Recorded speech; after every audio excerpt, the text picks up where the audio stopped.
ওয়াল্লাযীনা ইউমিনুনা বিমা উনজিলা ইলাইকা ওয়া মা উনজিলা মিন ক্বাবলিক, আল্লাহর কোরআনকে বিশ্বাস করবে যারা, পড়বে যারা, মানবে যারা, ঈমানদার তারা, পড়বে না যারা, মানবে না যারা, বিশ্বাস করবে না যারা, বেঈমান।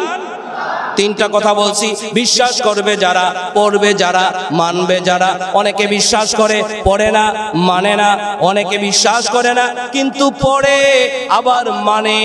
এই জন্য তিনটা কথা বললাম। কোরআনুল কারীমকে পড়বে যারা, মানবে যারা, বিশ্বাস করবে যারা, ঈমানদার তারা, পড়বে না যারা, মানবে না যারা, বিশ্বাস করবে না যারা, বেঈমান। 5 নম্বরে ওয়াবিল আখিরাতি হুম ইউকিনুন, আখিরাতে বিশ্বাস করবে যারা।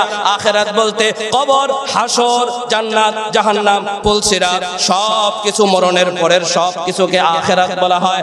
আখিরাতকে বিশ্বাস করবে যারা, ঈমানদার তারা, বিশ্বাস করবে না যারা, বেঈমান তারা। এই 5টা বিষয়ে আল্লাহকে না দেখে বিশ্বাস করবে যারা, নামাজ পড়বে যারা, আল্লাহর দেওয়া রিজিক আল্লাহর পথে ব্যয় করবে যারা। 4 নম্বরে কোরআন পড়বে যারা, মানবে যারা, বিশ্বাস করবে যারা। 5 নম্বরে আখিরাতকে বিশ্বাস করবে যারা। আল্লাহ বলেন উলাইকা আলা হুদাম মির রাব্বিহিম ওয়া উলাইকা হুমুল মুফলিহুন। আল্লাহ বলেন তারাই তাদের পালনকর্তার পক্ষ থেকে হেদায়েত প্রাপ্ত। ওয়া উলাইকা হুমুল মুফলিহুন, যারা আল্লাহ তাদের পালনকর্তার পক্ষ থেকে হেদায়েত প্রাপ্ত তারাই সফল। এখন যদি প্রশ্ন হয় সফল কারা? ফামান যুহজিহা আনিন নার ওয়া উদখিলাল জান্নাতা ফাকাদ ফাজ, আল্লাহর কঠিন ভয়ানক জাহান্নাম থেকে বাইচা আল্লাহর সুখময় ঠিকানা জান্নাতে প্রবেশ করলো যারা, ফাকাদ ফাজ, সফল তারা। আলহামদুলিল্লাহ বললে 1 নম্বর লাভ হলো, আলহামদুলিল্লাহ বললে আল্লাহ রাব্বুল আলামিন তার জীবনের গুনাহ মাফ করে দেন। তাহলে আমরা বেশি বেশি আলহামদুলিল্লাহ বলবো না ছাড়বো? আলহামদুলিল্লাহ বললে 2 নম্বর লাভ হলো,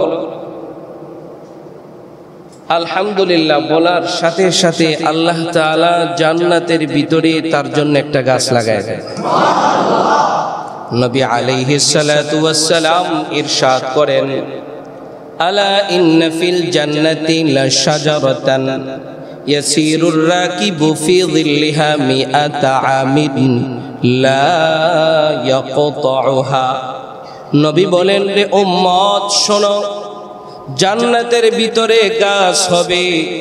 তোমরা কি জানো ওই গাছটা কত বড়?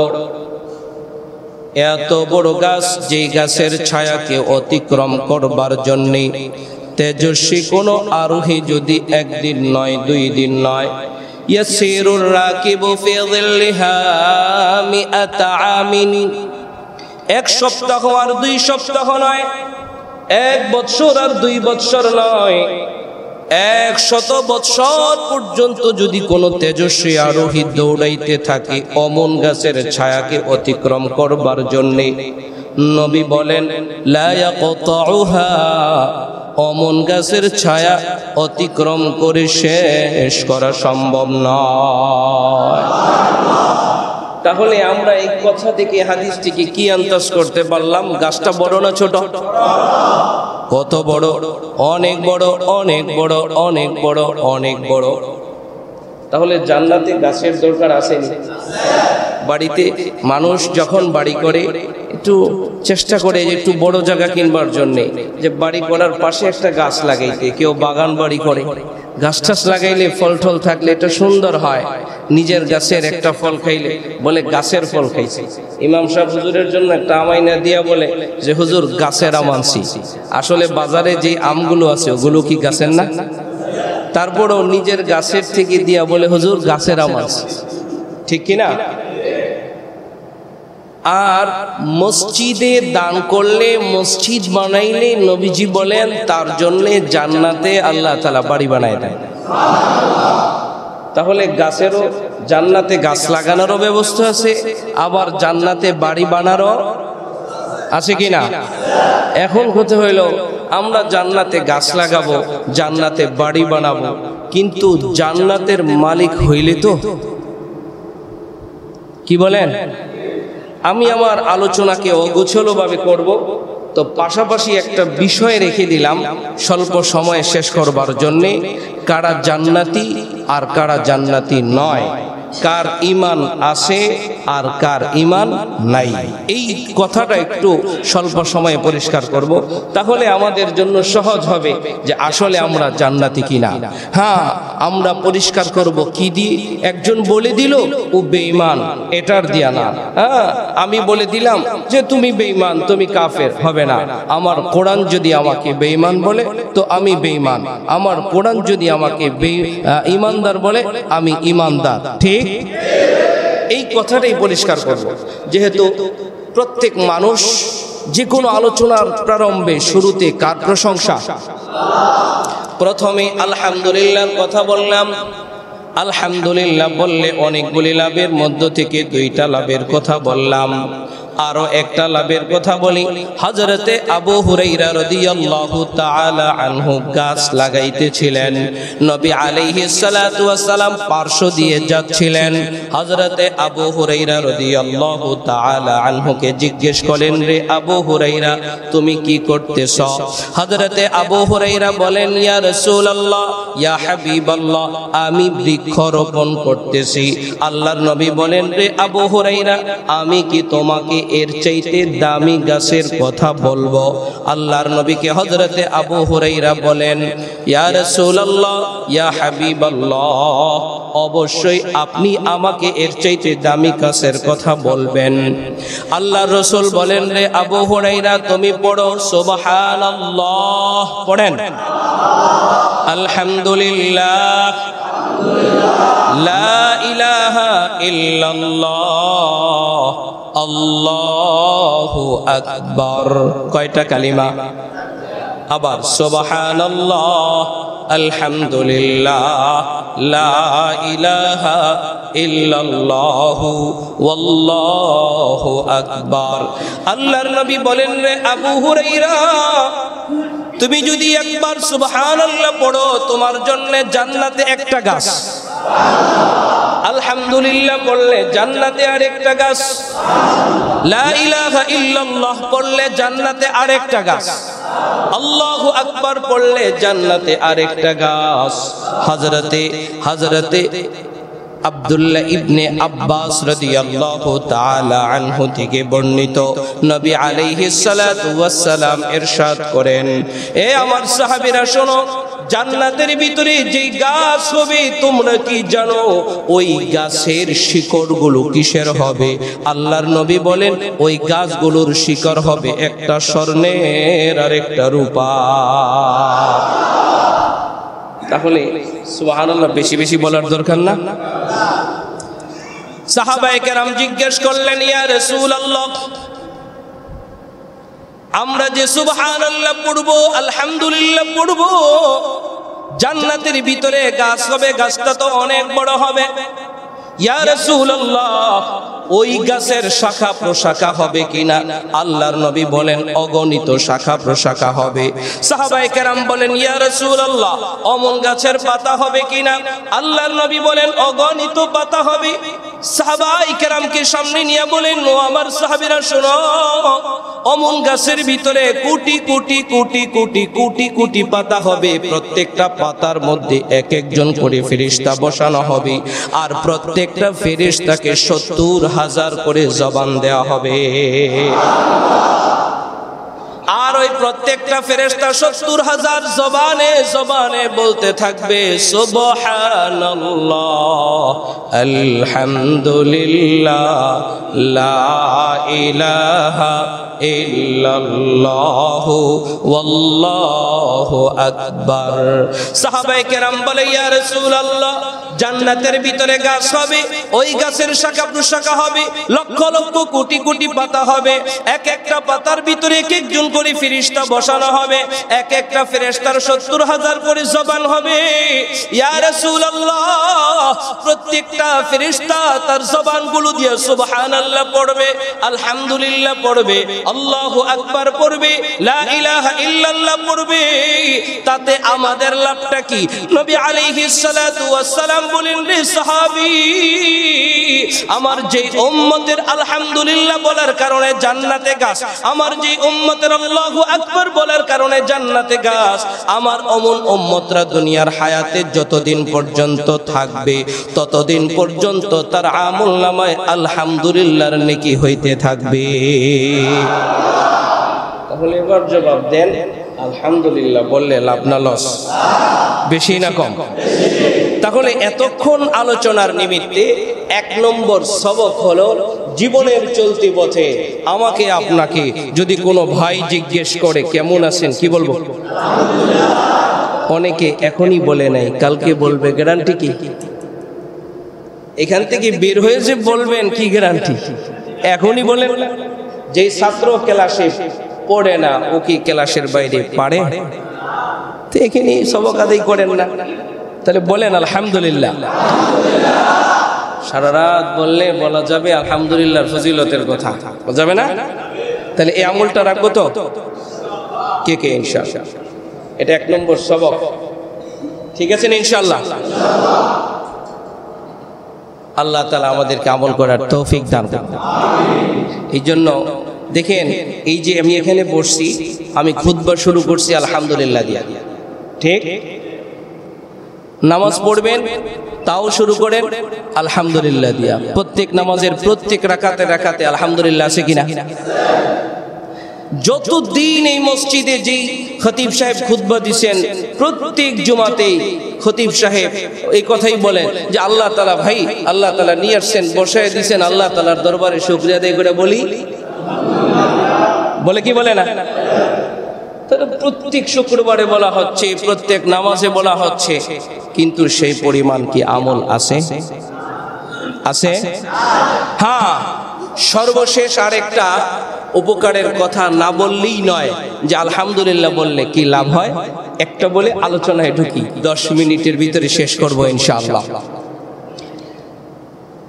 লাভ হলো, যেই জবান দিয়া আলহামদুলিল্লাহ উচ্চারিত হবে, বিসমিল্লাহির রহমানির রহিম, এই আয়াতের তাফসিরে আল্লামা বাইজাবি রাহমাতুল্লাহি আলাইহি আল্লাহ শব্দের তাফসির করতে যায় লেখেন, আল্লাহর কোনো বান্দা যদি জবান দিয়ে আল্লাহ শব্দ উচ্চার করে, মোহাব্বত করে, পুর করে, মোটা করে, আল্লাহকে ভালোবেসে আল্লাহকে আল্লাহ বলে, আল্লাহ তাআলা আসমান থেকে রহমতি ফেরেশতা দিয়া তার জবানটাকে রহমত দ্বারা ভরপুর করে দেয়। তাহলে বলেন, আমাদের জবানে রহমত আসলে সমস্যা? হ্যাঁ, এই জবান দিয়ে যদি রহমত ঢোকে, রহমত ঢোকতে থাকে, তো এই জবানটা রহমত ওয়ালা হবে, ঠিক কি না?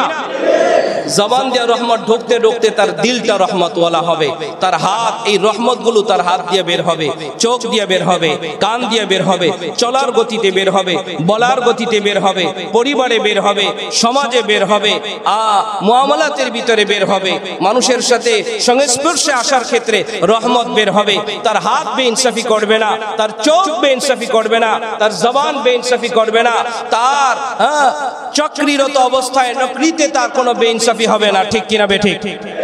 তাহলে আমাদের মূল সমস্যা আমাদের জবানে, কি বলেন?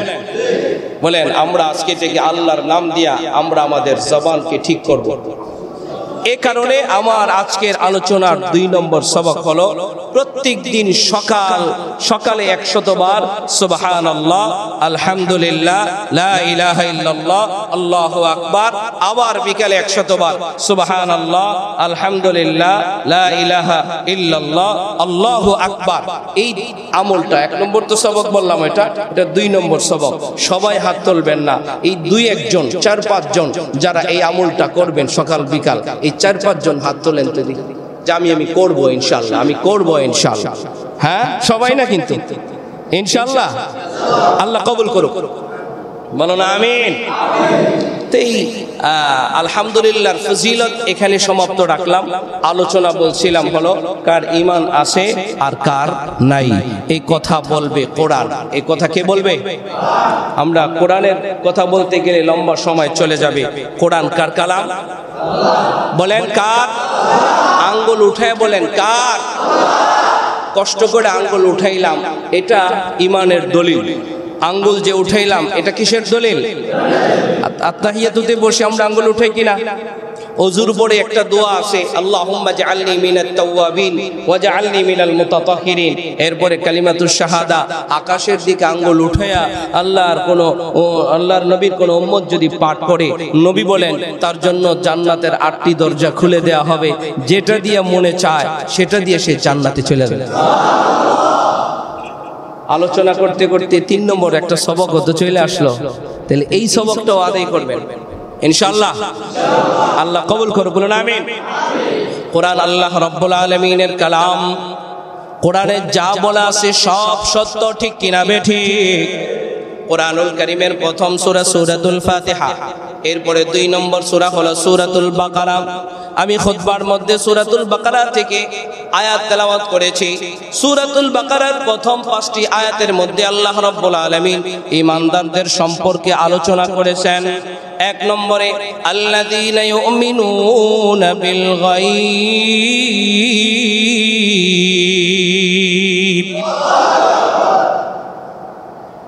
ঈমানদারদের পরিচয় দেওয়া হয়েছে। ঈমানদারের 1 নম্বর পরিচয় হলো আল্লাহকে না দেখে বিশ্বাস করে যারা ঈমানদার। পরিষ্কার? এই জন্য খুব সংক্ষেপে, আল্লাহকে দেখা যায় তার মানে গায়েবের প্রতি বিশ্বাস করা। আল্লাহকে দেখে বিশ্বাস করার নাম ঈমান, না দেখা? যদি আমাদের মধ্যে থেকে কেউ বলে না আল্লাহকে দেখে বিশ্বাস করা লাগবে, ওটা কি ঈমান না 2 নম্বরই? ঠিক তো? যদি আমাদের ঈমানকে কেউ চুরি করতে আসে, আমরা কি সুযোগ দিব? আমাদের ঈমান বিক্রি করব? ঠিক তো? তাহলে ঈমানদারের 1 নম্বর পরিচয় আল্লাহকে না দেখে বিশ্বাস করে যারা ঈমানদার, তারা আল্লাহ রাব্বুল আলামিন বলেন ইন্নাল্লাযীনা ইয়াখশাউনা রাব্বাহুম বিল গায়বি লাহুম মাগফিরাতুন ওয়া আজরুন কাবীর।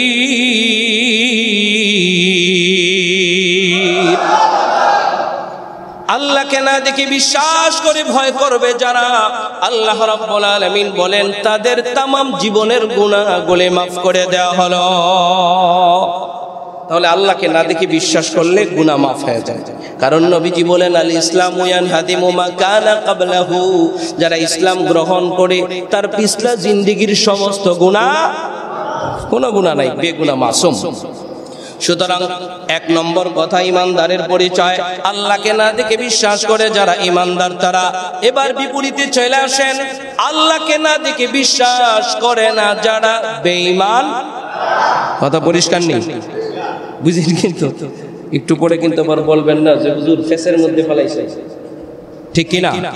এই কথা কার? কোরআন মানি তো? বলেন এই কথা কে বলছে? যদি বিশ্বাস না হয় কোরআনুল কারীম খোলেন, তরজমা পড়েন।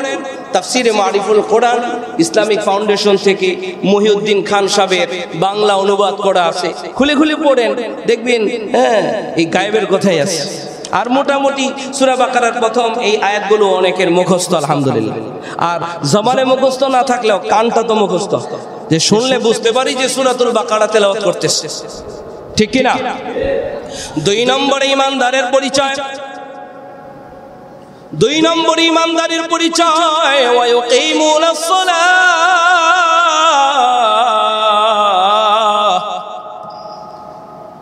বুঝছেন নি? তরজমা বুঝছেন তো? আমি কিন্তু তরজমা করিনি, কিন্তু সালাহ বলার সাথে সাথে বুঝছেন? বলেন, জবান খুলে বলেন, আপনারা তরজমা করেন? সবাই বলেন, আরো জোরে বলেন। নামাজ বললে গুনাহ হবে? তাহলে বলেন, আবার বলেন। ইদা তাকাররারা ফিল কলব, যেটার আলোচনা বারংবার হয় সেটা দিলে বসা যায়। বারবার যদি আপনি আপনার পরিবারে সালাতের কথা, নামাজের কথা আলোচনা করেন, আপনার সন্তান নামাজি হবে। বারবার করতে হয়। ছেলে সন্তান খায় না, তো বাবা তোমার মুখ তো শুকিয়ে গেছে, সকালে খায় নাই, তোমার মুখ তো শুকিয়ে গেছে, তোমার শরীরটা নষ্ট হয়ে যাবে, বলে কিনা? এবার একটু খেয়াল করেন কথাটা, ওয়া ইয়াকিমুনাস সালাহ। তাহলে তরজমাটা আমি এইভাবে করি সরল ভাষায়, নামাজ আছে যার, ঈমান আছে, দেখি ভুল হইল? এবার নবীজির হাদিসের দিকে চলে যান। নবীজি বলেন লা ঈমানা লিমান লা সালাতা লা, নামাজ নাই যার, ঈমান নাই। দেখি আমার না নবীর? এখন মুহাদ্দিসিনে কেরাম ব্যাখ্যা করে বলেন, লাকে লাইন অফিয়ে কামাল দ্বারা ব্যাখ্যা করে বলেন, নামাজ নাই যার পরিপূর্ণ ইমানদার নয় সে। কিন্তু সরল তর্জমা করতে গেলে এটাই বলতে হয়, এটাই লিখতে হয়, নামাজ নেই যার ইমান নাই। তাহলে বলেন আমরা জীবনে নামাজ ছাড়বো না, কে কে রাজি আছে? ঠিক তো? আল্লাহ কবুল করে বলুন আমিন। তাহলে বিপরীতে যান, নামাজ নাই যার ইমান নাই তার, নামাজ আছে যার ইমান আছে। ক্লিয়ার? তাহলে কোরআন বলছে, কোন মুফতি সাহেব বলছে? তাহলে কোরআন যদি আমাকে বেঈমান বলে, আমি বেঈমান, তাহলে আমরা একটা নিয়ত করে ফেলি, বেনামাজি হওয়ার কারণে কোরআন আমাকে বেঈমান বলে, না না আমি বেঈমান হয়ে বাঁচতে চাই না, বেঈমান হয়ে থাকতে চাই না, বাঁচবো তো ইমান নিয়ে বাঁচবো, মরবো তো ইমান নিয়ে মরবো। কারা কারা রাজি? তার নামাজ পড়ে না পড়ে? এই একদিন তো এজন্য একটু ঘন ঘন হাত তোলা কষ্ট দেওয়াই দিতেছি, যাতে মনে থাকে যে না আসলে যে ব্যায়াম হইতেছে, যে হুজুর আমাকে একটু খাটাই দিয়ে গেছে। তাহলে 3 নম্বরে ওমিম্মা রাযাকনাহুম ইউনফিকুন। বলেন তো রিজিকের মালিক কে? আল্লাহর দেওয়া রিজিক আল্লাহর পথে ব্যয় করবে যারা ঈমানদার, তারা আল্লাহর দেওয়া রিজিক আল্লাহর পথে ব্যয় করবে না যারা বেঈমান। পরিষ্কার ব্যাখ্যা কিন্তু দিলাম না, অনেকের ব্যাখ্যার অপেক্ষায় থাকবেন। হযরত উলামায়ে কেরাম আপনাদের এখানে যারা আসবেন তাদের কাছ থেকে পরবর্তী সময় বিস্তর ব্যাখ্যা জেনে নেবেন। 4 নম্বরে ওয়াল্লাযীনা মিনুনা বিমা উনজিলা ইলাইকা ওয়া মা উনজিলা মিন ক্বাবলিক। আল্লাহর কোরআনকে বিশ্বাস করবে যারা, পড়বে যারা, মানবে যারা, ঈমানদার তারা, পড়বে না যারা, মানবে না যারা, বিশ্বাস করবে না যারা, বেঈমান। 3টা কথা বলছি, বিশ্বাস করবে যারা, পড়বে যারা, মানবে যারা। অনেকে বিশ্বাস করে পড়ে না, মানে না, অনেকে বিশ্বাস করে না কিন্তু পড়ে আবার মানে। এই জন্য 3টা কথা বললাম, কোরআনুল কারীমকে পড়বে যারা, মানবে যারা, বিশ্বাস করবে যারা, ঈমানদার তারা, পড়বে না যারা, মানবে না যারা, বিশ্বাস করবে না যারা, বেঈমান। 5 নম্বরে ওয়াবিল আখিরাতি হুম ইউকিনুন। আখিরাতে বিশ্বাস করবে যারা, আখিরাত বলতে কবর, হাসর, জান্নাত, জাহান্নাম, পুলসিরাত সব কিছু, মরণের পরের সব কিছুকে আখিরাত বলা হয়। আখিরাতকে বিশ্বাস করবে যারা, ঈমানদার তারা, বিশ্বাস করবে না যারা, বেঈমান তারা। এই 5টা বিষয়ে আল্লাহকে না দেখে বিশ্বাস করবে যারা, নামাজ পড়বে যারা, আল্লাহর দেওয়া রিজিক আল্লাহর পথে ব্যয় করবে যারা। 4 নম্বরে কোরআন পড়বে যারা, মানবে যারা, বিশ্বাস করবে যারা। 5 নম্বরে আখিরাতকে বিশ্বাস করবে যারা। আল্লাহ বলেন উলাইকা আলা হুদাম মির রাব্বিহিম ওয়া উলাইকা হুমুল মুফলিহুন। আল্লাহ বলেন তারাই তাদের পালনকর্তার পক্ষ থেকে হেদায়েত প্রাপ্ত, ওয়া উলাইকা হুমুল মুফলিহুন। যারা আল্লাহ তাদের পালনকর্তার পক্ষ থেকে হেদায়েত প্রাপ্ত তারাই সফল। এখন যদি প্রশ্ন হয় সফল কারা? ফামান যুহজিহা আনিন নার ওয়া উদখিলাল জান্নাতা ফাকাদ ফাজ। আল্লাহর কঠিন ভয়ানক জাহান্নাম থেকে বাইচা আল্লাহর সুখময় ঠিকানা জান্নাতে প্রবেশ করলো যারা, ফাকাদ ফাজ, সফল তারা। আল্লাহ তাআলা আমাদের সবাইকে ঈমানের উপরে অটল অবিচল থেকে মরণ পর্যন্ত ঈমান নিয়ে মৃত্যুবরণ করে পরকালে জান্নাত অর্জন করার তৌফিক দান করুন, আমিন। ওয়া আখিরু দাওয়ানা আলহামদুলিল্লাহি রাব্বিল আলামিন। আসসালামু আলাইকুম ওয়া রাহমাতুল্লাহ।